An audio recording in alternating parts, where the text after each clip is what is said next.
বিসমিল্লাহির রহমানির রহিম। হ্যালো বন্ধুরা, আসসালামু আলাইকুম। কেমন আছেন আপনারা? আশা করি সবাই ভালো আছেন।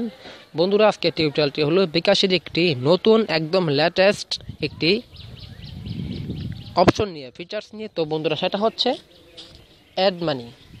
অ্যাড মানিটা কি বন্ধুরা? আপনি চাইলে আপনার ইন্টারনেট ব্যাংকিং অর্থাৎ BRAC bank, standard bank, mutual trust bank, Dhaka bank, city bank, BRAC bank, এই পাঁচটা ব্যাংকের মধ্যে এই পাঁচটা ব্যাংক থেকে আপনি চাইলে আপনার বিকাশ অ্যাকাউন্টে টাকা ট্রান্সফার করতে পারবেন।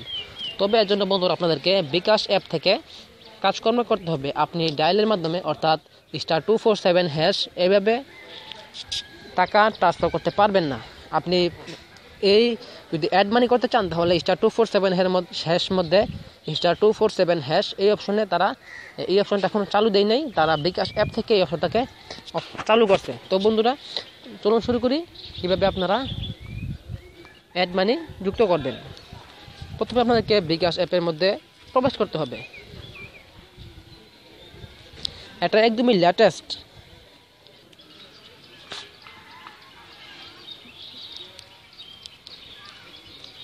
দেখুন বন্ধুরা, আমি আমার পিন নম্বর দিয়ে আমার বিকাশ অ্যাকাউন্টের মধ্যে লগ ইন হয়ে গেলাম। লগ ইন হয়ে যাওয়ার পর বন্ধুরা, আপনারা আগে দেখছেন send money, mobile recharge, payment, কিন্তু বর্তমানে মধ্যে একটা দিয়ে দিচ্ছে অ্যাড মানি। অ্যাড মানিটা কি বন্ধুরা? অ্যাড মানির মধ্যে প্রবেশ করলে দেখা যাবে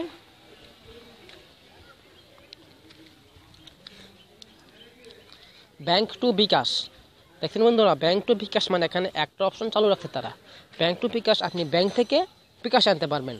আর যদি ভবিষ্যতে বন্ধুরা আপনি যদি আমার ভিডিওটা 2 মাস পরে কিংবা 6 মাস পরে দেখেন, 6 মাস পরে এখানে বিকাশ টু ব্যাংক লেখা থাকতে পারে আলাদাভাবে। আর ব্যাংক টু বিকাশ হচ্ছে ব্যাংক থেকে বিকাশ। আর যদি আপনাদের কাছে যদি ভবিষ্যতে একটা অপশন চালু হয় তাহলে আমি আপনাদেরকে চাইবো সবার আগে দিতে, যেটা বিকাশ থেকে ব্যাংক হবে। আর বন্ধুরা, বর্তমানে আছে ব্যাংক টু বিকাশ। এখন এটা নিয়ে আলোচনা করি। আপনারা ব্যাংক টু বিকাশে ক্লিক করবেন। তারপর দেখুন বন্ধুরা, ইন্টারনেট ব্যাংকিং, আই ব্যাংকিং অর্থাৎ ইন্টারনেট ব্যাংকিং যেগুলো আছে, ব্র্যাক ব্যাংক, এগুলোর মধ্যে ইন্টারনেট ব্যাংকিং যাদের আছে তারা আপনাদের অ্যাকাউন্ট থেকে, আপনাদের ইন্টারনেট ব্যাংকিং অ্যাকাউন্ট থেকে BRAC bank, city bank, Dhaka bank, mutual trust bank, standard chartered, এই ব্যাংক থেকে, এই 5টি ব্যাংক থেকে আপনি চাইলে ইন্টারনেট ব্যাংকিং যদি থাকে আপনাদের কাছে তাহলে এই 5টি ব্যাংক থেকে আপনি আপনার বিকাশ অ্যাকাউন্টের মধ্যে টাকা ট্রান্সফার করতে পারবেন। তো বন্ধুরা, এই ব্যাংক থেকে এইভাবে ট্রান্সফার করবেন, তা আমি পরবর্তী ভিডিওতে দেখাবো। তো বন্ধুরা, আজকে দেখে খুব সিম্পল দেখিয়ে দিই। ব্র্যাক ব্যাংকের মধ্যে ক্লিক করার মাত্র একটি ব্রাউজার ওপেন করতে বলবে। আপনাদের কাছে যদি ক্রোম ব্রাউজার থাকে তাহলে আপনারা ক্রোম ব্রাউজার ওপেন করবেন।